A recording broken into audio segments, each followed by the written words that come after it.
Welcome back to a new series of Question Time. It's been a long summer. We have a new Parliament, a new government, which has promised a fresh start. But is it facing the same old problems?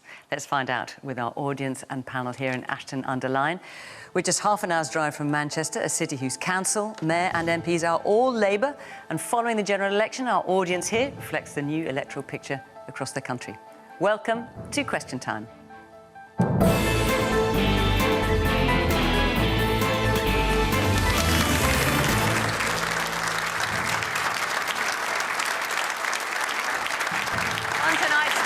From the Labour government, we have Lucy Powell, who, as leader of the House of Commons, means she's in charge of all government business there. She's also the MP for Central Manchester.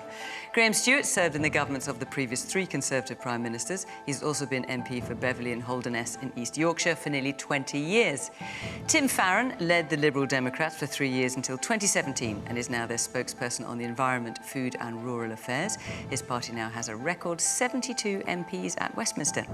Jill Kirby is a former director of the Conservative Centre for Policy Studies. She now writes mainly for The Telegraph, most recently critical of the Labour government's housing proposals. And the left-leaning economist Mariana Mazzucato has advised several governments around the world. One of her 5 books, Mission Economy, influenced the Labour Party's own 5 missions. How does she think the government's doing now?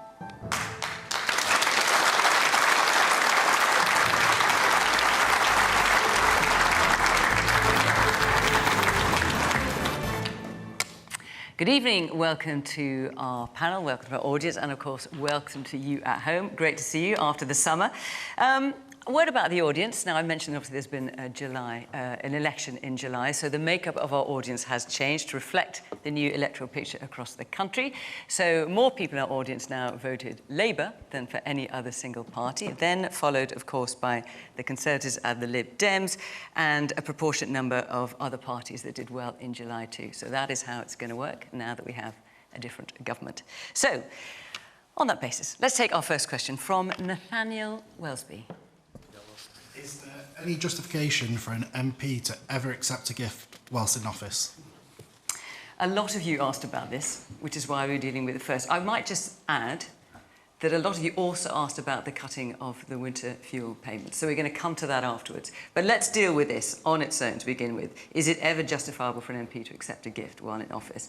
And of course, what we're talking about primarily is the fact that news has just emerged this week that Keir Starmer received over £100,000 of gifts or freebies, however you want to put it, clothes, an awful lot of football tickets, far more, in fact 2.5 times more than any other current MP. Is it ever acceptable, Lucy, for an MP to accept a gift while in office? Well, it happens and it is acceptable, I think. But I think what's really important are 2 issues in relation to this, really. The first is around transparency, and that everything that an MP receives being fully declared and fully transparent, which is exactly what Keir Starmer, myself and others have done throughout all of this, and we have to do that. He didn't initially declare about no, he did. His wife's clothes, and he's declared it now, of course, but not. No, he went to the Commissioner to declare it within time and then declared it. So being transparent is absolutely vital to this issue. And by the way, I mean, I think I'm second on that list. You are? I was going to come to that, Lucy. So you're second with something like £40,000 worth of gifts. Why? So let me just explain that for full transparency, because I think this is really important if people are going to report these things, that the vast majority of those relate to me attending events when I was the Shadow Culture Secretary, official events that I was attending in an official capacity, usually with the event organiser who were showing off the creative industries or the sports or whatever of this country, which is important to do.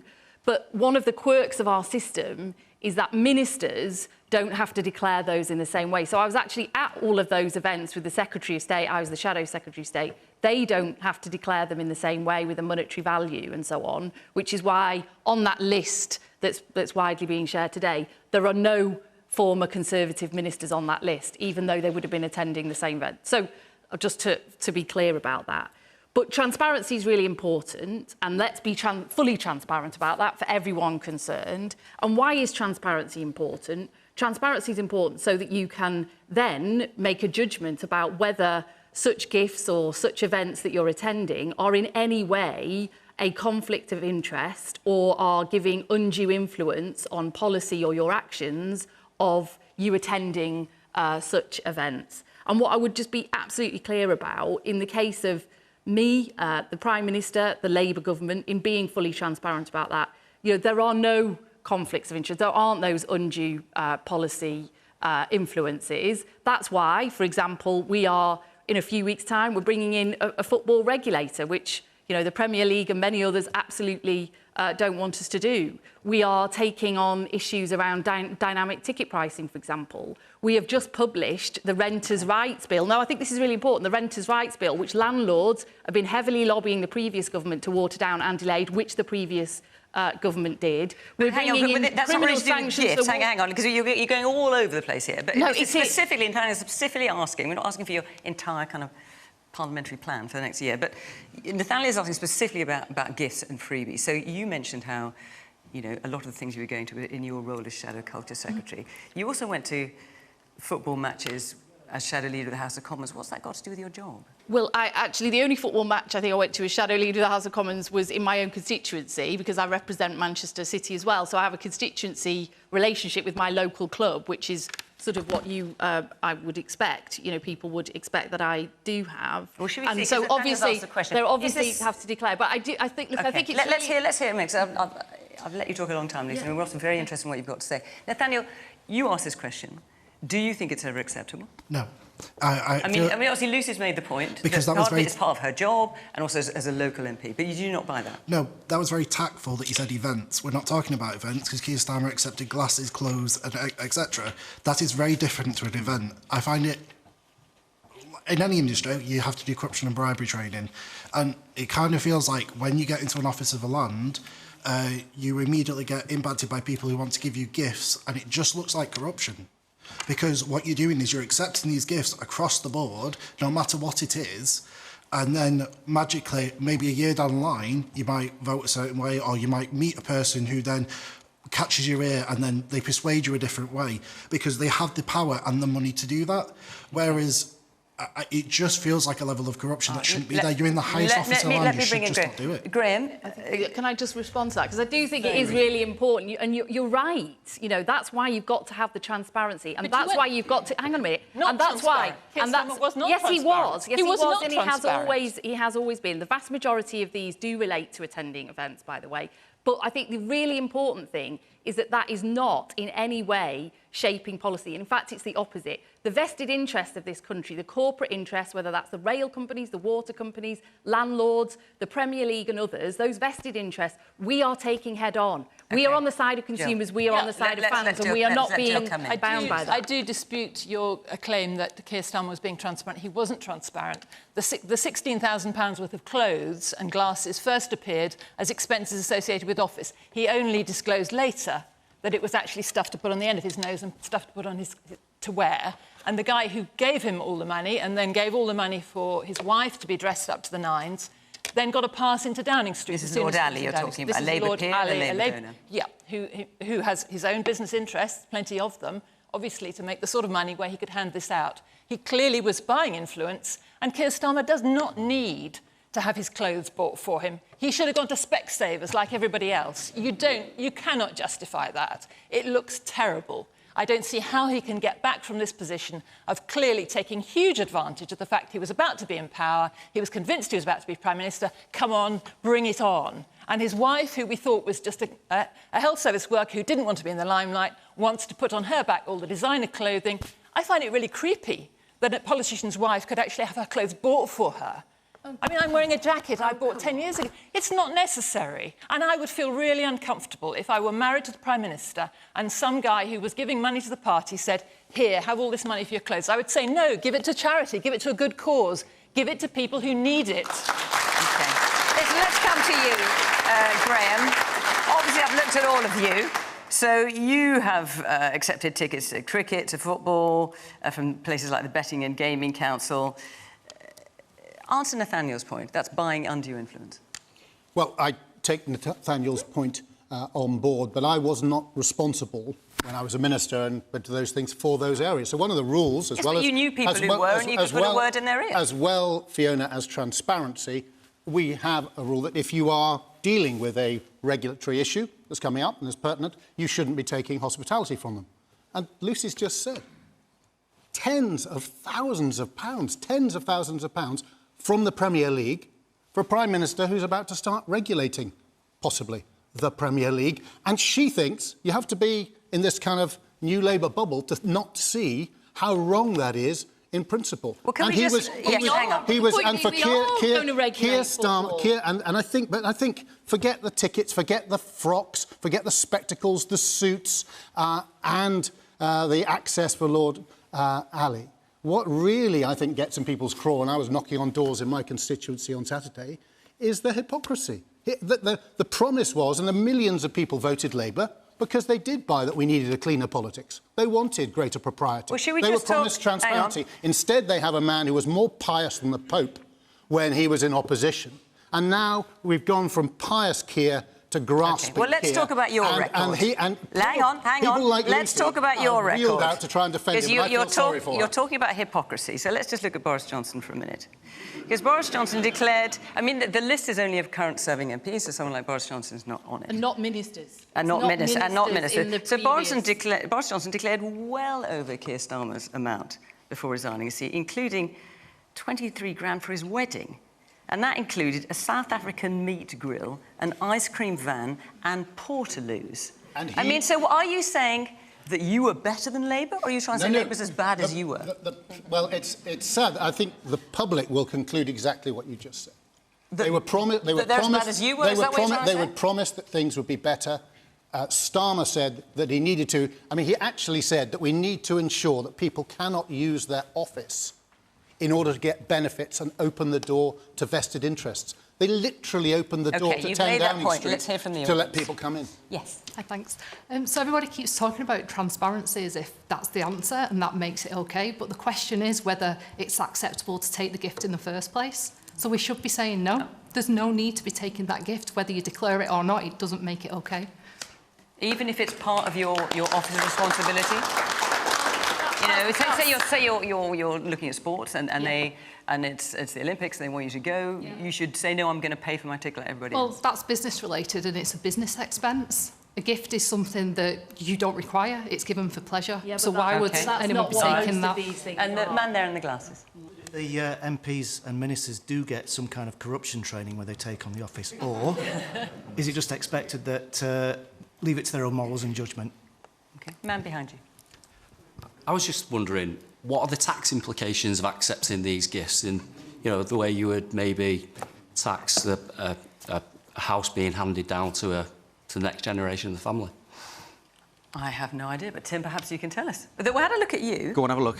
So I couldn't decide whether you have limited interests outside work or you're purer than the driven snow. Anyway, you got invited to dinner, accepted it, and then didn't go. That's right. Is that the only thing? That's the only thing I could find, anyway. Scotch Whisky Association, and it was Diageo. It was a company called Diageo. But you did accept. In fairness, you did accept. I accepted and then didn't go. I registered it because I think you should, transparency. But my default position has been for 19 years now. If somebody on Kendal Market asked me what I did this week, and I felt any sense of shame about telling them, don't do it in the first place. So I'm not sure. But take Lucy's example, for example, that your local club asked you to go along and watch a match. Yeah. Would you say no to that? I go to watch Kendal Town and I pay a ticket to go in. I got offered semi-final tickets to watch Blackburn Rovers. We got to the semi-final, the FA Cup a few years ago, and I didn't go. And that doesn't make me super worthy. I think it's entirely... I don't buy the implied grubbiness or wrongdoing that I think is put across about Keir Starmer. I don't know what it's all about, and I do not want to impugn people's integrity. I think we've got to remember, if you're a member of Parliament, you are representing a whole range of people from all sorts of different backgrounds and income groups. And you know you're in a position where you get paid better than most of them. And it's about how it looks. Your leadership is about trying to walk in the shoes of the people that you do represent. And so it's in my view, you should be relatively austere in how you live your life. It's an absolute privilege to serve as a member of Parliament. It's a vocation, and we shouldn't, even if you're not cashing in, even if you're doing perfectly legitimate things, and many things we've talked about are perfectly legitimate, and I'm not trying to impugn people's integrity, but out of basic wisdom and making sure you are not only doing the right thing, but you are seen to do the right thing, you should turn these things down. Mariana. Right. So I think that the way, Nathaniel, you framed the question is critical, because you distinguish different types of gifts. And I think what you were hinting at, but actually said very explicitly, is that any sort of gift that can then imply lobbying, which is one of the worst forces, if you want, in our economies and societies, of course it should be illegal. And what we should be judging this government, it's a new government, so let's give them a bit of a chance, is to get the right policies that can really correct for all the different dysfunctions we currently have, whether it's the very high cost of living, rising inequality, many people feeling unsafe, low spending on all the things that we know matter for the social fabric of society. And to do that well, to do that in such a way that's good for people and planet, it has to be clean, it has to be transparent. But I liked how you said it's not transparency for transparency's sake, it's precisely so that we're sure that what's being done, at least they're trying, we might fail, everyone, makes mistakes, but you're at least trying to do it for the right reasons and not because you've been handed something on the sides. But I must say that if you get a gift from a international leader who comes and visits and gives you, I don't know, a statue or some, a cultural artifact, that seems very different from the kind of examples that you were giving. And the danger is lobbying, and lobbying is definitely never good. I wonder if not an even bigger issue. This is already grubby, right? But I don't think it is as important as donations to political parties. And every time we get a Labour government, you always feel maybe this is the moment they're going to bring in big reform, and they'll limit the amount of money parties can spend, and they'll limit the amount of money that people can give. Surely this is a bit of a wake-up call early on for Labour to actually be radical this time and take the big money out of politics, and to stop having a situation where people assume we're getting the best politicians that money can buy, when instead we really want to have the best politicians. I'll come back to you. Hang on, let me just hear a bit more from the rooms. Man here in the glass at the front. Yeah, thank you. I think to try and conflate the issue of receiving gifts as being corrupt is a bit far-fetched. In some public sector jobs, you are able to accept gifts, but what there is limitations on is the monetary value of those gifts, and I think that's what needs to be looked at. A woman in the green, a little bit further back. Yeah, I just think in terms of gifts, corruption and potential for bribery aside, it's quite refreshing to hear something about politicians being gifted things rather than charging them on their public expenses. I think I'd much rather hear that Keir Starmer had accepted box tickets from a club that he already has a season ticket for that he pays for than you mentioned Boris Johnson before. I'd rather him be gifted a football ticket than pay for Boris Johnson's wallpaper. Lucy, do you want to come back? Because there's a number of points. Yeah, I think, look, absolutely. We have taken... one of the first things I did after winning the election and becoming leader of the House of Commons was further tighten the rules for MPs in terms of the outside earnings that they are able to get. I've set up a new committee and we're going to look at that even further and look at some of these other issues, because we are determined to raise those standards, raise that transparency and really eliminate this idea that there is a conflict of interest there and that MPs have a different paymaster. Well, let me just ask you briefly before we move on, because we must tackle other questions as well. But so do you think, given all the coverage there's been and the response you've had from the audience, that actually for Keir Starmer, with good intentions or not, certainly not for me to say, accepting the gift of money for clothing and glasses, do you think that was a mistake? Well, given how it's played out. Well, I'm not going to sort of get into the whys and wherefores. It's there for everyone to see and make their own judgment on. But I think I really want to take head on this issue of supposed hypocrisy and what Graham was saying there, and whether this is somehow equivalent to what went on in the previous government. And I absolutely reject that. We are not talking here about a Prime Minister who failed to declare that he'd had a personal loan to do up his flat. A loan brokered by... hang on a minute. A loan brokered by somebody who he then gave a plum job as chairman of the BBC only a few days later. A government who Graham was one of them who voted to change the rules when one of their MPs was found taking tens of thousands of pounds to ask questions of ministers. They tried to change the rules. And when it came to COVID corruption, a fast lane for their mates of millions, billions of pounds of public money going to be profits of a Tory peer. And, you know, these things are not equivalent. We're talking about being transparent and open to ensure that you can all see that there aren't conflicts of interest there, because we are taking steps to deal with the vested interests. You've made that point. All right. I'm going to leave it there. No, I'm going to leave it there. We talked an awful lot about Boris Johnson and his flat and PP contracts in the past. So I'm going to leave it there for now. I'm going to move on, but I just want to tell you where we will be next week before I do that. So next week we're in Milton Keynes in Buckinghamshire, and the week after that we are in Dundee. So if you live in either of those two places or around them, you'd like to come and be part of the programme, be part of the audience, put your questions, go to the Question Time website and you can follow the instructions there.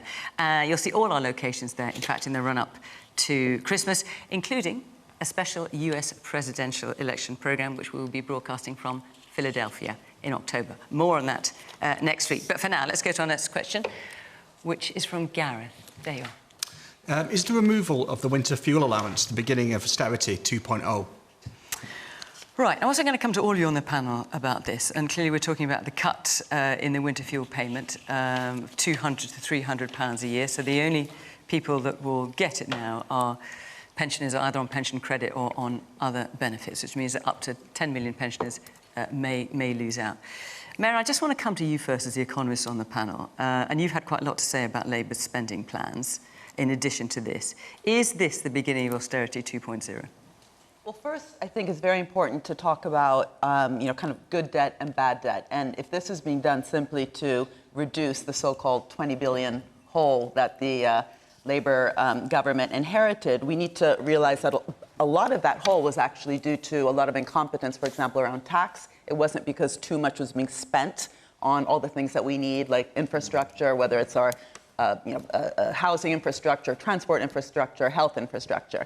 So simply coming in and then saying we need to cut in order to reduce that hole, my view is that potentially that hole only becomes bigger. Why? Because the cost of inaction is greater than the cost of action. In other words, if you're actually cutting areas like the winter fuel tax, that then perhaps even makes the people who are not receiving their winter fuel, and there's lots of pensioners who will not, and they then get sick and they end up in hospital, there's a cost there. And so any sort of modeling and analysis of whether this was the right thing to do to save, what was it, 1.3 or 1.6 billion has to be taking a long-run view.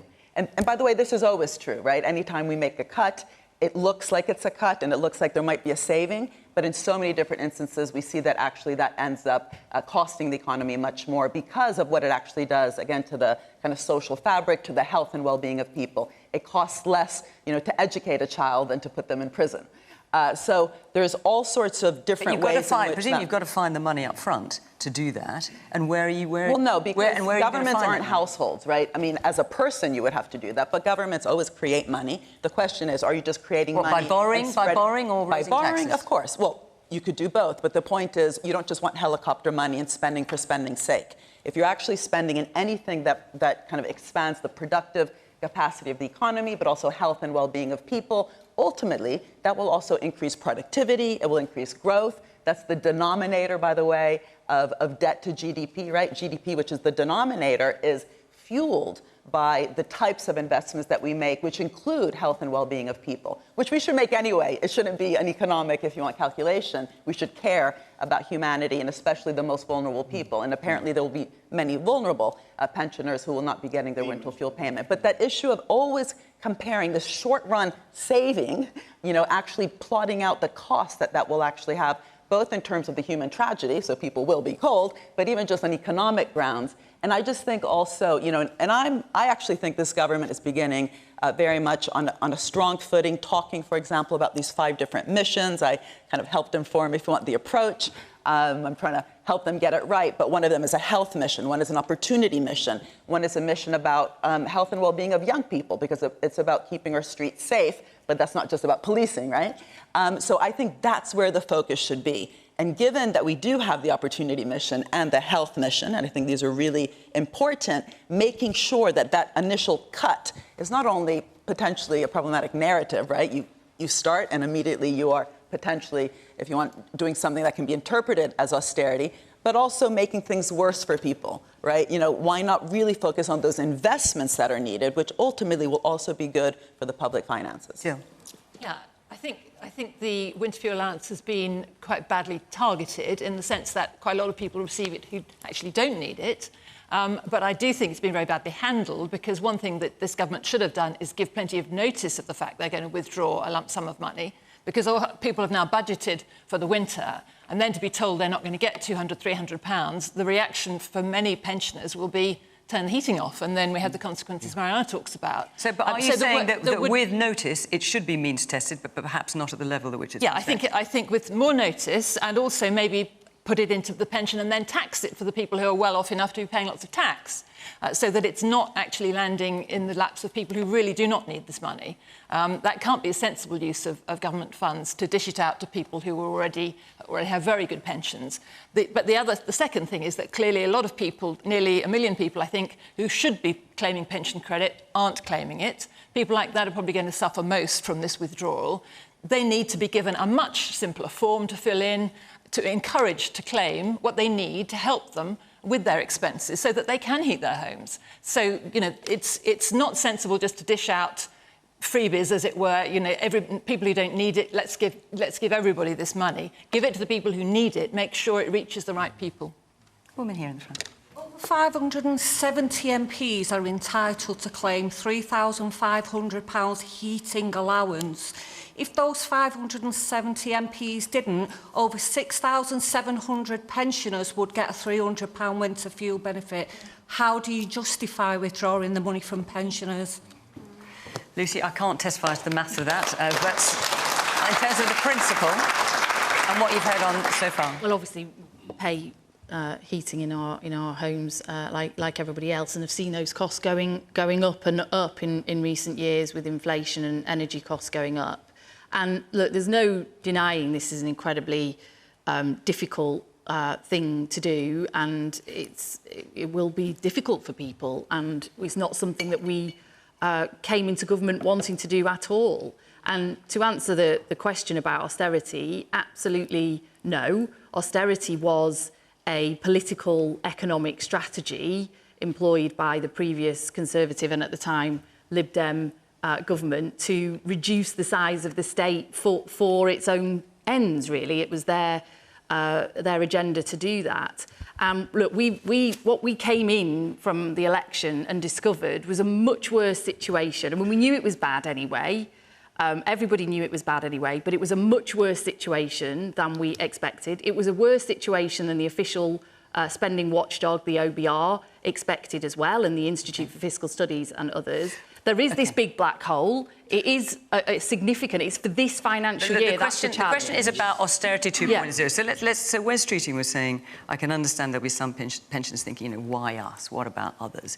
And he then said, well, there are other choices to come, which sort of sounds like it's not just the pensioners, it's lots of other people as well. Is that what we should be expecting? Well, I mean, look, it's a matter for the Chancellor in the budget, but what I'm just explaining is that obviously it is a very dire situation. The previous government spent our reserves 3 times over for this year. You've made the point very eloquently that the Labour's claiming there's a massive black hole. There's a huge overspend. There's things like asylum, but we have protected the triple lock. That's absolutely critical, and I think it's really important that we protected the triple lock. And this year alone, the state pension is now worth £900 a year more than it was previously. Next year it will go up £460. Over the course of this Parliament, over £1,000 more the value of the state pension. When the winter fuel pay allowance was first brought in by the previous Labour government, the value of the state pension was significantly lower in real terms. Just explain the mass of this, Lucy, because this is puzzling.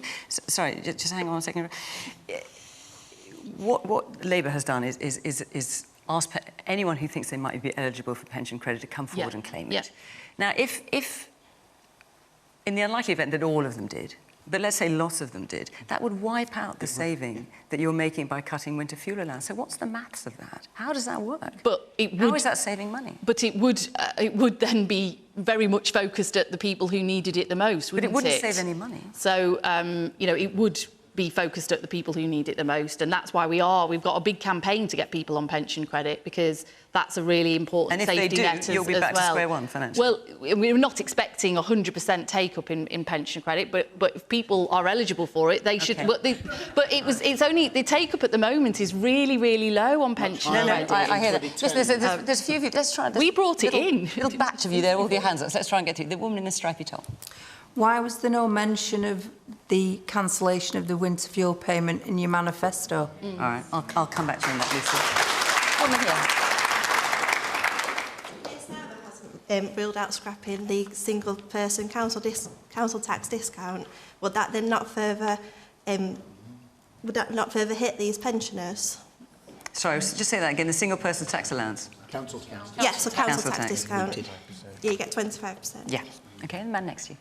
Yeah, with my job, I work with the elderly a lot. I pick them up, and because I work for public transport, and there even talk of doing something with the free bus pass that they get, and there's a lot of concern about that. So you need to clarify this for them, because they feel like they're being targeted all the time. It's like an easy target because they don't fight back, and they don't feel like they have a voice. So you really need to come out and say what you are and what you're not going to do, because it's not right. Man just behind you.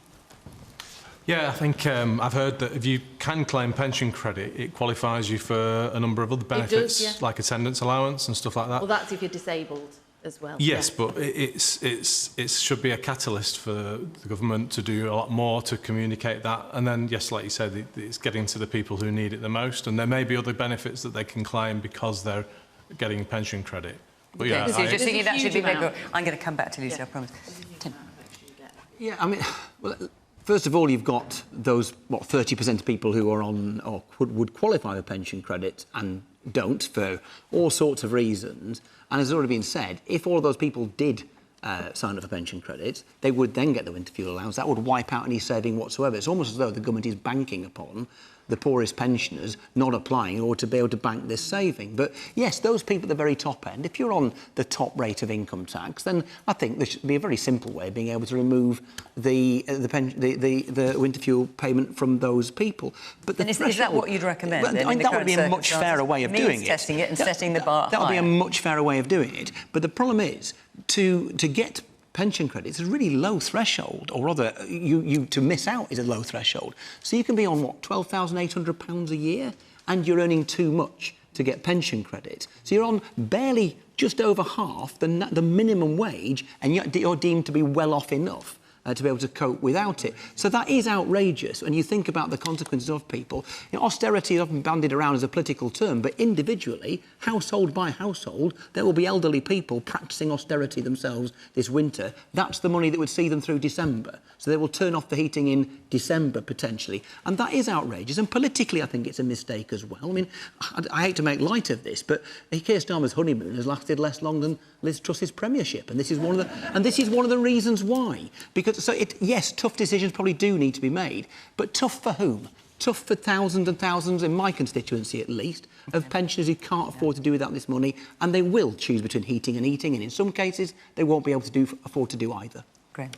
Well, I have a normal rule in politics never to be angry, but this does make me genuinely angry, because for so many reasons. One, the policy. It's taking £300 away from the very poorest pensioners.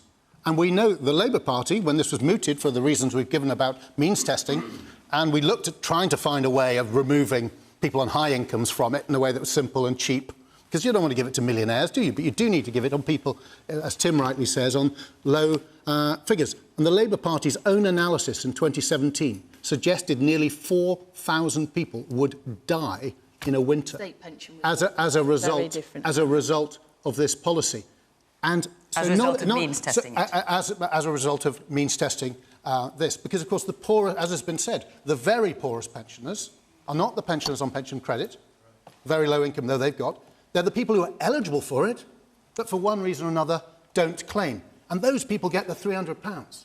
And we're about to have fuel bills go right up again. So while Keir Starmer, while he is choosing whether he goes to see Taylor Swift or Arsenal, both at free cost, pensioners this winter are going to be choosing between heating and eating.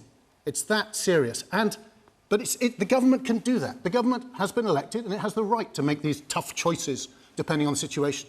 Except this government in the election, that's why I feel so sorry for people who feel fooled by them, promised the Chief Secretary of the Treasury, it wasn't Lucy, some non-economic job, the Chief Secretary of the Treasury now promised that pensioner benefits would not be cut. That's what he said. And here, the first thing they do is cut it. And people will die as a result.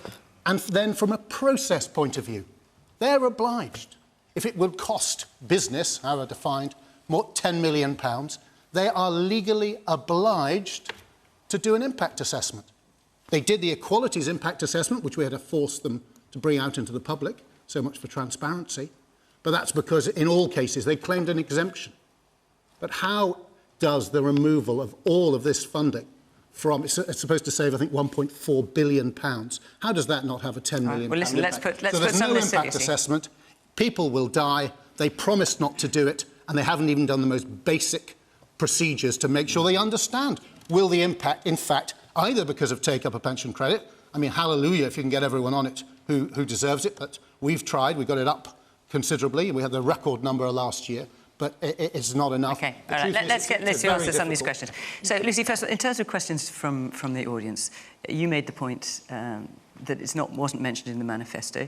You were talking about council tax for single people, and you also wanted to either scotch this idea that free bus passes are going to be taken away or hear the truth of it. I have to say a number of people have been mentioning that to me as well. So can you at least address those 3 points? Yeah, well, look, I know the strength of feeling about all of those things. Believe me, I get stopped in the street and I've had many emails and people get in touch with me about it. And there's no action's going to happen on people's bus passes. I understand there's absolutely no plans for reform of council tax and so on either. But obviously, you know, the Chancellor will outline these things in just a matter of weeks in the budget. And the fact that this cut to I think it's a really important point. It wasn't in the manifesto because we weren't aware of how difficult the situation would be. I mean, no, I'm sorry, but hang on a minute. Hang on a minute, Graham, because you've spoken for you've spoken for ages here, and it really does stick in the craw.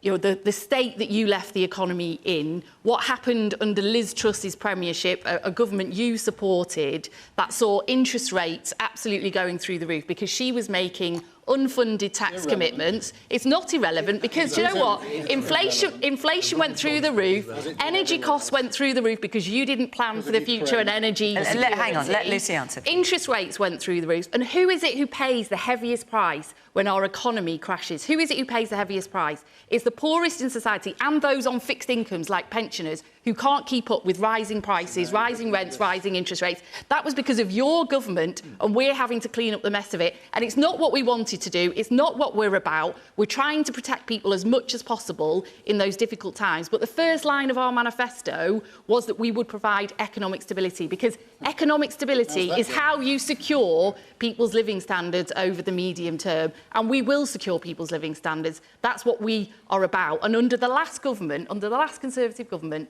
was the first time in our history that living standards for every single person in this country fell over the course of the Parliament. That's their record, and we're having to try and sort it out, and it's difficult. All right, well, hang on.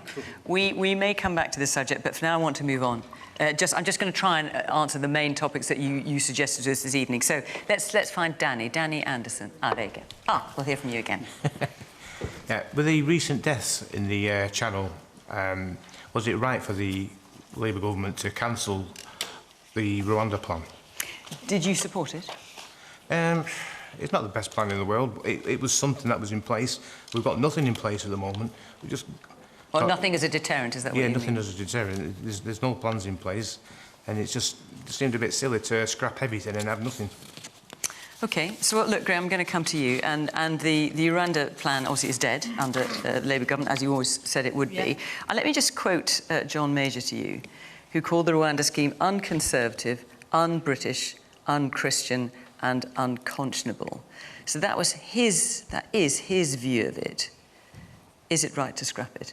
Well, I don't think the audience are interested in the government they rejected. They're interested in the government they've got.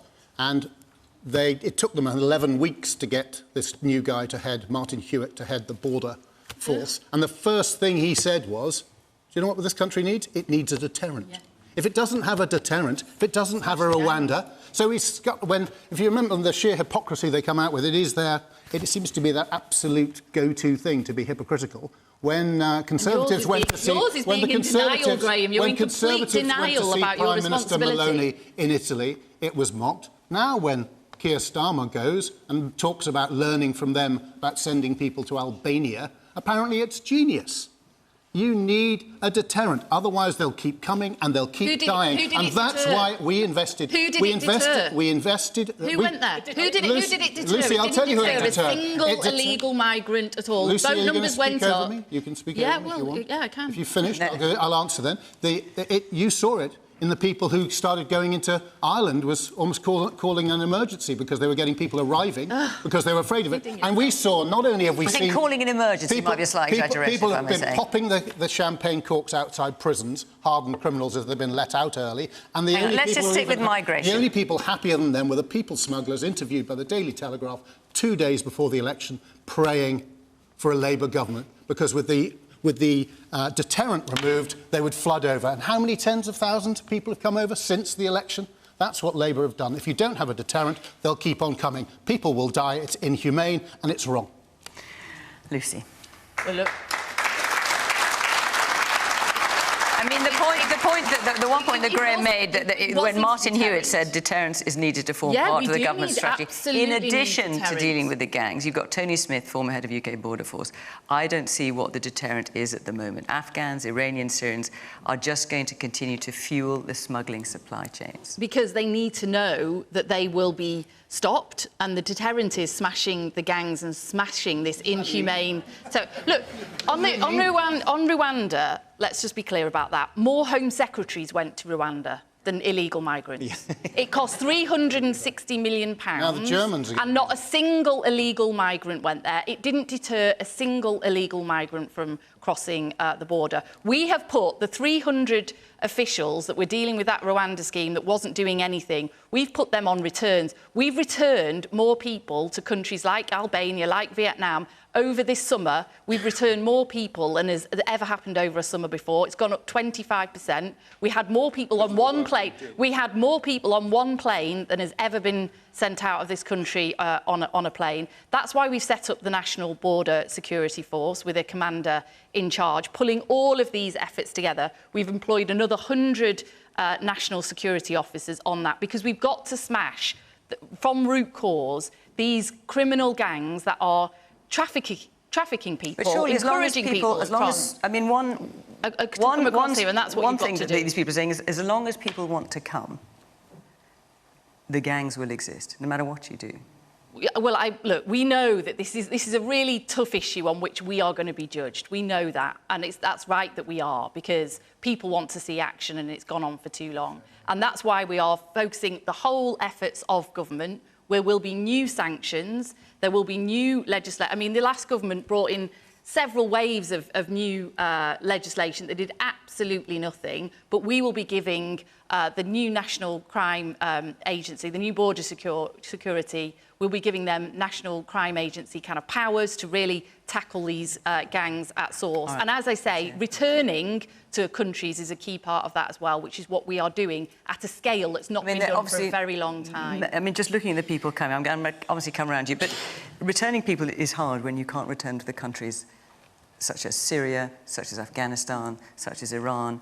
Lots of people are coming from those countries. You're not going to be able to return them. But we have returned to lots of other countries already, which wasn't being done under the previous government. Albania, Vietnam, Brazil, many others as well. And you're right, we do I mean, the largest group of people coming is Vietnamese, but they're followed by Afghans and Iranians. And what can you do about that? And the previous government as well. No, I'm not saying that they were great and that... Well, I am going to talk about I'm simply saying, how can you return them? We've been in charge... Do you know what? We've been in charge for 11 weeks, and we've done more about returning people and more about smashing these gangs in 11 weeks than you did in 11 years. Well, Terry, let's get round our audience. Yes, Manna.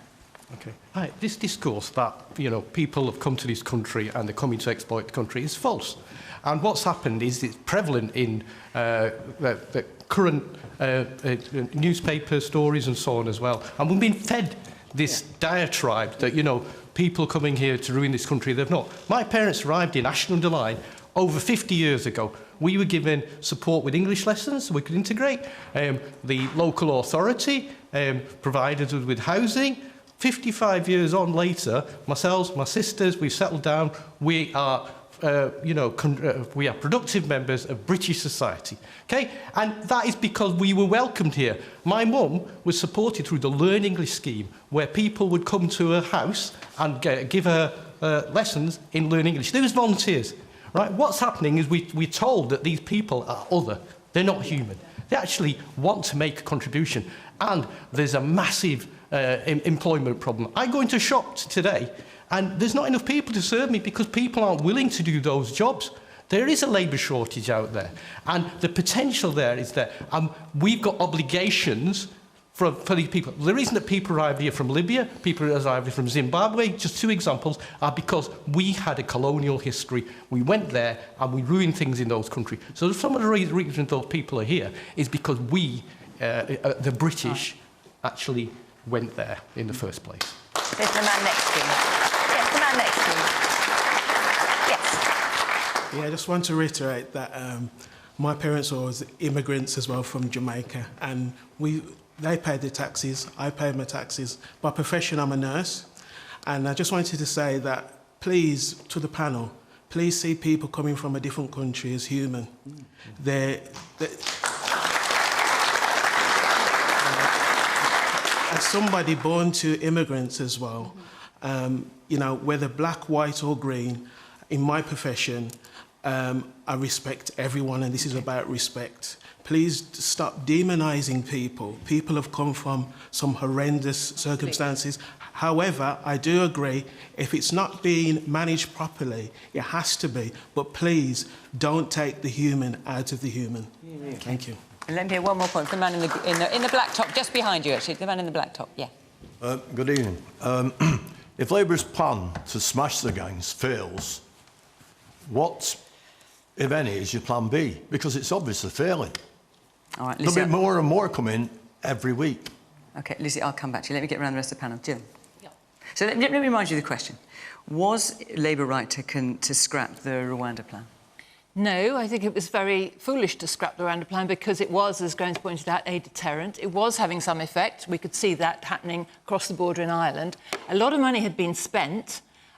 Now we're talking about an Albanian version of Rwanda. Rwanda was a country where those people who could not be returned to the country of origin could have gone. There were the facilities prepared for them. It was at least making the point to the smuggling gangs, if you keep bringing people over here, this is where they might go. They won't necessarily stay here. But I think the other critical thing that's missing here is that instead of going and talking to Giorgia Meloni in Italy, Keir Starmer should be talking to Emmanuel Macron and saying to him, how is it that France is a safe country where all these people who are fleeing persecution could be?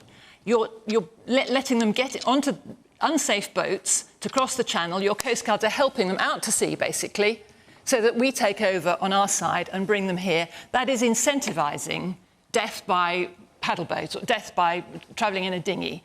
The French are the people who need to cooperate with this, because once they accept that they have to keep the people who are stop people crossing the channel, then this problem will disperse across the whole of the whole of Europe, and it won't be this powerful incentive for people to come to this country and risk their lives in doing so. Okay. But it's no good if the French are happy just to say bye, off you go, hand them over to the English, let them get on with it, because that just doesn't stem the tide. I'm sure there'd be some in the French government who might take issue with that characterisation. Well, yeah, I think but that's what's necessary. But it is important to distinguish, however, between illegal immigrants who are getting onto boats to come over here and paying large sums of money, and those who came legitimately, who were invited here. Of course, the last government invited. But the question's not about that. So let's stick with the question, which is about illegal immigration. I want to try and fit one more in, so if you wouldn't mind being reasonably brief, Tim. I mean, the unpleasantness about this debate is matched only by the complete lack of proper information. The reality is 85% of refugees settle in the country next to where they come from. The French take ignore the ones who come through France on the way to here. The French take 3 times more refugees than we do. The Germans take 4 times more refugees than we do. If you put us back in the European Union just for a snapshot, we are 19th in a league table when it comes to the number of refugees we take per capita. So is it a problem? Yes, but fundamentally, it's a problem for refugees. And do we need deterrence? Yes. I'll tell you what is the best deterrent. Competence. That's the best deterrent. If you assess people when they arrive here, and they're not illegal immigrants, they are people seeking asylum. And when you go through and you look at people from Sudan, Afghanistan, Syria, Iran, 90% plus of these people turn out to be genuine refugees. If we have a competent government, and we haven't had a competent government, let's wait and see about this one. If you have a competent government and you assess them quickly and you return the ones that are not refugees, that is your deterrent. Rwanda was a waste of money. If they'd spent that money on caseworkers, we could have processed these people, returned the ones who weren't refugees in a humane way, and let the ones who are genuine refugees become British, pay the taxes and be part of our country, as we should be proud to admit them. Mariana, please, if you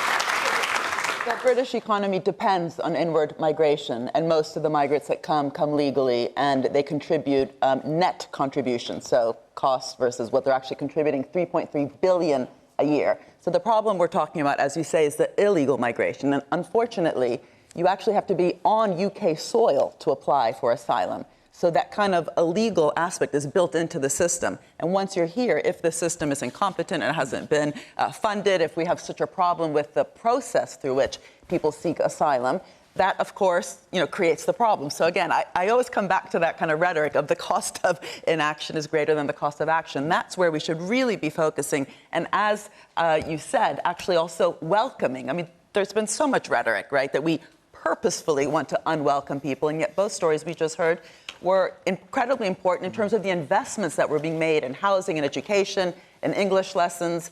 And all that eventually, coming back to that statistics, 3.3 billion a year of net contribution, that's also good for the economy. But of course, it shouldn't just be done for the economy. It should be done due to solidarity, the humanity of it. But we should forget that a lot of these policies are wasteful. The Albania policy, by the way, hasn't gone down so well in Italy. It's been criticized. So perhaps we should study these things. Let me try and get one more question. Sorry, forgive me for interrupting. I wish we could spend more on this because I think it's important. I hope to do it on another programme, but let's just try and squeeze it in while we can. Juliet Johnson. Hi, I'm a mental health worker, a counsellor, and I work with people with mental health issues who's been let down by the system. What plans are there to improve mental health services? So just give me a snapshot of your experience, Juliet, in terms of waiting times and how critical that is. Well, I've worked in different sectors, private, voluntary, young people, and I get a lot of feedback from clients who say that they go to A&E and they have to wait days even to be seen. They're waiting years to be assessed. And these are people who are suicidal, who are literally buying things to cause harm to themselves, really. So they're just not getting access to the care that they believe they need? No, it's taking a long, long time to be assessed. Okay. And for counselling, there's 2 years just to see a therapist. 2-year wait? So Lord Darcy did an independent report which came out, was a week or 2 ago now, found that 1 million people are waiting for mental health services. You've got something like over 300,000 have been waiting more than a year. And over 100,000 children have been waiting more than a year for mental health services. That's the picture nationally. We haven't got much time, Tim, but I know this is obviously health and social care is something you talked a lot about in the Lib Dems. Plans to improve mental health services? I mean, where do you start? I mean, I think we talked about this last time I was on the programme. I went and spent best part of a day in a local GP surgery in my patch a few months ago. And amongst the things I remember gleaning from that day was one of the senior practitioners there telling me that their surgery had stopped referring any children to CAMS, to Child and Adolescent Mental Health Services. And the reason was that any child who was ill enough to need it was too ill to wait the length of time they would have to wait to be seen. So what do they do instead? They've pooled a bit of their resources to have their own generic counsellor in-house. So those people will get seen. But this is the outrage, really. If you think about it, a 15-year-old kid breaks their leg playing football on a Sunday. They'll be straight in A&E. Their healing will begin there and then. something invisible breaks, you might wait too long to live. And I know people who've been affected by the fact they've had to wait too long for mental health treatment, that they end up taking their own lives. And it is incredibly serious. And we talk about parity between physical health and mental health. Rubbish. There is no parity between physical health and mental health. And the government talks about reforming the health service before putting more money in. I'm sorry, the money is needed right now because there are people on waiting lists, whether it be for cancer or GP appointments or young or older people with mental health problems who need treating immediately. All right. Graham, so these million people waiting a year, children, 100,000 children waiting a year for mental health service, this all happened on your watch. Yeah. This can't be a record you're proud of. As constituency MPs, we all see that in our casework. And this cannot be a record that you are proud of. Well, no, it's not a position that we want to be in. The whole NHS is under this most enormous strain. In terms of funding, in real terms, it's funded a third more than it was in 2010 today. We've tested throwing money at it. So I do agree with Wes Streeting that we need fundamental reform because we've got 20% more doctors, 20% more nurses than we had 5 years ago, and yet they're treating no more patients. There is, at last, I think, the British people are perhaps ready for an honest conversation about the NHS. Perhaps we've worshipped it too long as it is. We need to change it, but just saying reform or die to those who work within it isn't, I don't think, the right approach. But we would stand ready to work with Labour to reform the NHS to make sure that children in that position never have to have those unacceptable waits. Mariana. Well, the British Medical Association says that there's about 362 billion of a lack of spending since 2009 in the NHS. And this is just one big chunk of it that has, of course, been cut in real terms. I also experienced it in London, in Camden, where I live. I have 4 kids who go to state schools. We moved to the UK about 23 years ago. And the rise in crime due to, let's just call it what it is, austerity, a lot of that was on mental health, youth centres, public libraries, public health, all of these things, again, cost, but also if, for example, when we have a rise in crime, the sisters, for example, of those young men, both the criminals and those who are stabbed, are getting literally no support. We saw this in the schools in Camden because they weren't deemed as urgent as some of the other people, precisely because of the CAM budget. All these things hurt society. And so, for a government, a new government that I do think is actually putting all sorts of really important missions at the centre, the health and the opportunity mission. This is an area really to kind of practice what we preach in terms of I am really sorry, money. We've got about a minute left to talk about this. We will definitely revisit this subject, I promise you. I'll come to you in a minute, Lucy. Jim. The NHS is no longer the envy of the world, if it ever was, and at least Wes Streeting has admitted it's in a mess. But it's not just mental health, it's every aspect of the NHS. 65% of maternity units aren't safe for women to have babies in. I mean, this is horrifying in a developed country where we have spent more on health than many European countries, and yet we have far worse outcomes. It's quite right, it's not about spending, but the solutions lie in things like Tim refers to the fact that his GP centre, they set up their own answer to the problem. We need to actually give more freedom to set up answers. Let me bring Lucy in. The monolith from above. The NHS, after 14 years of the Conservatives, the NHS is absolutely on its knees. My husband's an A&E doctor. He sees that every day at work. I'm the mother of children, teenagers and older as well. The impact of post-COVID, the support that wasn't put in there, the mental health crisis in this country is significant, and it is the sort of Cinderella service, and this does need absolutely does need addressing. On funding, we've actually had a manifesto commitment, to put more mental health support into our schools, and that's going to be paid for by. When might people expect that to happen? That's going to be paid for by changing the non-dom tax status. And just briefly, because we're going to have to end the programme. That starts coming. That will start coming in. When might people expect that to happen? That will start coming in very soon after the budget, and you see those changes and the money coming in. But mental health profession in every school. There aren't enough people working in the system. We've got to recruit them, and it is part of this whole agenda about bringing the NHS and mental health, as part of that, back into and social care as well, back into the 21st century. I'm afraid we have a rather unsatisfactory go at that question, I feel. So we will come back to that. Forgive me, Julia, because I know we want to talk longer about that. That is all for this week. Remember, we'll be in Milton Keynes next week, so apply if you'd like to come be part of our audience. But until then, thank you to our panel, to our audience here, and of course, thank you to you at home for watching. From Question Time. Bye-bye.